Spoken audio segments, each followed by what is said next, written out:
Hello and welcome back to the Coming Full Circle course. This is the channel where I'll help you eliminate any self-limiting beliefs, habits, and emotions that are holding you back in life. Today we're going to talk about the management of fear, how to manage fear. You see, we have two types of fear.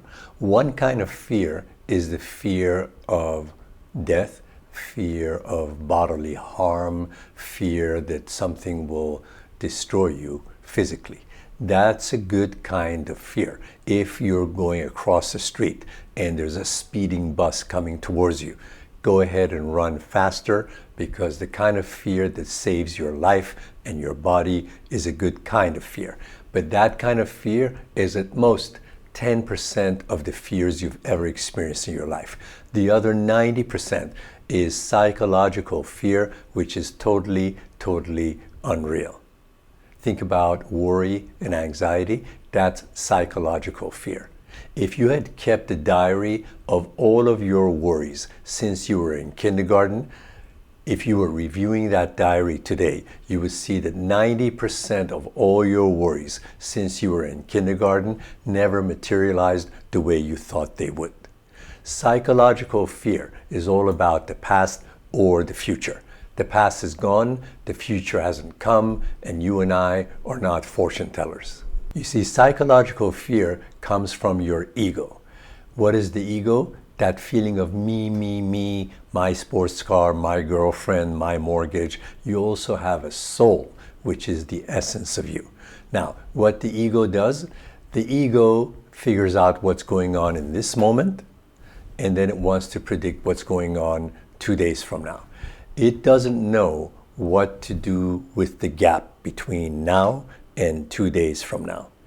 Because the ego doesn't know what to do with the gap between now and some point in the future, it fills that gap, it fills that unknown with fear and worry, which is a very stupid strategy. Because if you learn to breathe, if you learn to meditate, if you learn to flow with the day, if you learn to trust yourself, you will just flow with what the day is bringing. And people who are not uptight, people who are not constricted, know how to flow with the events of the day, and they just learn how to manage whatever's going on in the present moment. Now let's talk about some roots of psychological fear. One is the absence of love. You see, love and fear are two opposing emotions. Whenever you have a lot of love in your life, you will not have fear in your life. Whenever you're very fearful, you have forgotten to love. As a matter of fact, fear limits the number of emotions that you can experience. Fearful, worried, anxious people have a very limited range of emotions. They're just scared, they're worried, they're anxious, they don't feel good about themselves. Loving people, on the other hand, experience a whole range of emotions like humility, gratefulness, wishing well for other people, joy. The list just goes on and on. Let's come back to the roots of fear. So we're saying one root of psychological fear is absence of love. Invest in friends, invest in family. Surround yourself with love and you will experience less fear. Another source of fear is being separated from your own true nature. You see, the center of you is the center of your existence. When you start feeling fake, when you start to act like other people just because they're rich and famous, you start to experience fear because you get separated from the center of yourself, who you truly are. So if you want to experience less fear, get closer to your authentic self.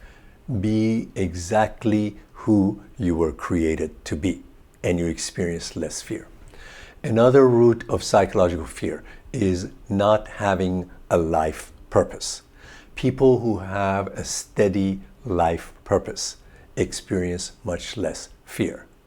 So, if you want to protect the children in the ghettos, that's a life purpose. Protecting animals, protecting forests, protecting civil rights. Whenever you have a powerful life purpose, it could be painting, it could be sculpture, it could be tennis, doesn't matter. If you have one powerful, clear life purpose and you show up every day and live that life, you will experience much less fear. Another root of fear is the busy mind.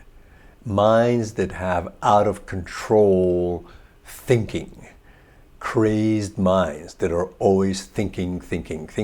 Those types of minds will rob you of your sleep.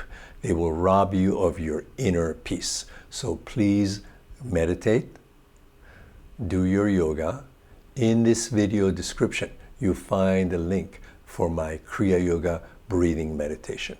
Do that every day and your mind will be less busy. When your mind is less busy, when you have fewer thoughts, you will experience less fear. Another root of fear is news and social media. A lot of these channels are designed to trigger fear so that they get more viewership. People don't know this, but your TV channels, your social media channels are inciting fear. So be careful. Limit the amount of time you spend watching the news, being on social media. That way you're going to experience less fear. Finally, another source of fear is not living in the present moment. There are people who are always drowning in the past or worried about the future. If you follow your breath at the point between your two nostrils, for as long as you're following your breath movement, you will be living much more in the present moment. When you live in the present moment, you experience less fear. This reminds me of top athletes, for example, or dancers. Athletes, dancers, they spend a lot of time in the body instead of in the mind. People who are rock climbers, people who are slalom skiers, people who are tennis players or golfers, because they live in the body through sports. People who do a lot of trekking and hiking in nature, they live more in the present moment. People who live more in the present moment naturally experience less fear. What is the price that you've paid for being fearful? We pay a huge price for being fearful. All the dreams that we never followed is because of fear. When you're fearful, you're much less attractive. Think about this. When you see people on the street with the wind going through their hair, big smile on their face, those people are less fearful. Fear constricts and shrinks your soul. Your soul is free, it's courageous, it's adventurous. Your soul wants to achieve the greatest version of you in this lifetime. So when we're fearful, it's like we stick our big soul in a bottle of jam and we constrict that soul. So we become unattractive. We're frowning. Our body posture is just not the right one. Another price we pay for fear is loss of love. When you're very fearful, very anxious, you start to lose love within, and you start to lose the love of family, friends, and lovers. Eventually, you'll lose everything to fear, worry, and anxiety if you're not careful. One other price of fear are lost opportunities. Nature is constantly trying to show you the way. There are opportunities right in front of your eyes every day. When you're fearful, you're too afraid to open those doors of opportunity to see what lies beyond. Let's talk about the psychology of risk-taking, why you don't take some useful risks once in a while. Here's the psychology of risk-taking. First of all, at the beginning of a project, just as you're about to take a risk, One of the mistakes that most people make is that they don't see the chances of winning, the chances of success versus failure as 50-50.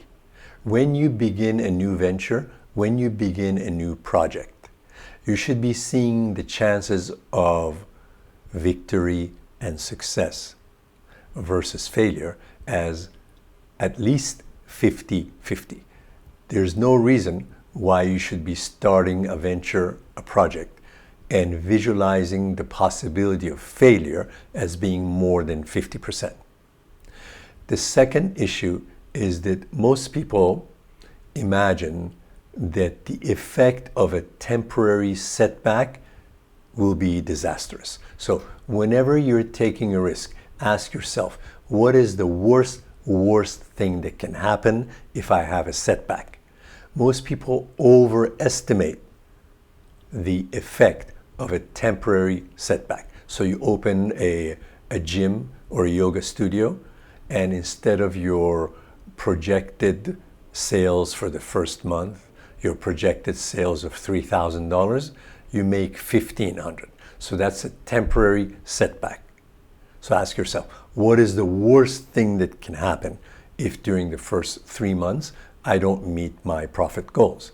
Usually it's not that disastrous. The final point about risk-taking, most people underestimate their strength and their ability to recover if they have a failure. You see, you're a very strong person. In your lifetime, you've been able to overcome some very, very difficult chapters. So understand that you have already demonstrated your ability to bounce back. So when you're taking a risk, even should you fail, calculate your strength, your tolerance, your ability to bounce back, even if your project should fail. Look at the video description. In the Coming Full Circle course that you can take, you'll be presented with dozens of techniques for overcoming fear. Here are a few techniques for managing and overcoming fear. One of them, follow your breath. Focus on the point between your two nostrils and just follow the motion of breath. When you do this, you land right in the present moment. When you live in the present moment, there is no fear. If you love hiking, sports, being in nature, do that. Continue to do that. Any activity that brings you to the present moment is going to reduce fear. Second, surround yourself with love. Invest in love. There are only two basic emotions, love and fear. As you increase and invest in love, you'll be experiencing less and less fear. Third recommendation, find a life purpose. Could be a hobby, could be a profession. If your heart falls in love with a life purpose, you will experience less and less fear. God bless, Godspeed. Tune back into this channel as I help you dissolve any self-limiting beliefs, emotions, and habits that are holding you back.